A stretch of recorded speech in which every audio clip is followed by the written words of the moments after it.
ನಾನೇ ಹೋಗ್ತೀನಿ ತಮಾಷೆ ಮಾಡೋಕ್ಕೆ, ಅದು ನಾನೇ. ಆಮೇಲೆ ಲಾಸ್ಟಿಗೆ ಒಂದು ವಾರ್ನಿಂಗ್ ಕೊಡ್ತಾರೆ, ಹಿಂಗೆ ಮಾಡಿದ್ರೆ ನಾನು ಏನು ಬೇಕಾದ್ರೂ ಮಾಡಿ ಹೊರಗಡೆ ಹೋಗೋದಕ್ಕೂ ಸಾಧ್ಯ ರೆಡಿ ಇದೆ.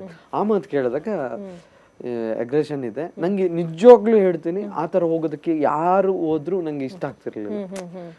ಆ ಥರ ಯಾರು ಹೋಗ್ಬಾರ್ದು ಅನ್ನೋ ಥರನೇ ಇದ್ದೆ. ಆ ಮಾತು ಕೇಳಿ ಇವ್ರಿಗೆ ಕೋಪ ಜಾಸ್ತಿ ಇದೆ, ಬೇಡ ಇವ್ರ ಜೊತೆ ಅಂತ ದೋಸ್ತನ ಹತ್ರನೂ ಹಿಂಗೆ ಹೇಳಿದೆ, ಮೊಟ್ಟ ತಲೆ ಆಫ್ ಮಾಡ್ತಾನ, ಸುಮ್ಕಿರು ಅಂತ. ನಾನು ಸುಮ್ಮನೆ ಇರ್ತೀನಿ, ಇನ್ನೇನು ಮಾತಾಡೋಕೆ ಹೋಗಲ್ಲ ಅಂತ. ಅಲ್ಲಿಗೆ ಮುಗೀತು.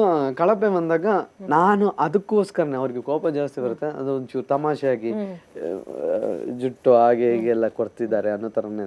ಅದು ಏನಾಯ್ತೋ ಗೊತ್ತಿಲ್ಲ, ಅವರು ಮಾತಾಡೋಕೆ ಶುರು ಮಾಡಿದ್ರು, ನಾನು ಮಾತಾಡೋಕೆ ಶುರು ಮಾಡಿದೆ. ಕಳಪೆ ಅಂದರೆ ಅಲ್ಲೇ ಕೂತ್ಕೊಂಡು ಮಾತಾಡ್ತಾರೆ, ಎದ್ದು ಬರ್ತಾರೆ. ನಂಗೆ ಏನು ಕನಸು ಬಿದ್ದಿತ್ತ, ಏನ್ರಿ ಮಾಡ್ತೀರಾ, ಏನು ಹೊಡಿತೀರಾ, ಬನ್ರಿ ಹೊಡೀರಿ ಅಂತ ಅಂದೆ.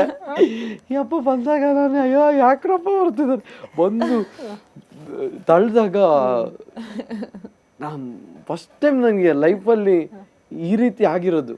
ಅಂದರೆ ಯಾರೋ ಒಬ್ರು ನನ್ನನ್ನು ತಳ್ತಾರೆ, ಆ ಥರ ಮಾಡ್ತಾರೆ. ನಂಗೆ ಏನು ಮಾಡಬೇಕು ಅಂತ ಗೊತ್ತಾಗಲಿಲ್ಲ.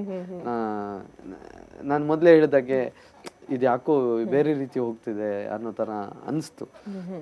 ನಾನು ಮತ್ತೆ ಅದಕ್ಕೆ ಸುರೇಶ್ ಮಾವನ ಹತ್ರ ಬಂದು ಕೇಳಿದೆ, ಸುರೇಶ್ ಮಾವ ನೀ ಏನು ಮಾಡಬೇಕು ಗೊತ್ತಾಗ, ಬಿಡ್ಬಿಡೋ ಹೋಗು, ಇದಕ್ಕೆ ನ್ಯಾಯ ಕೇಳು,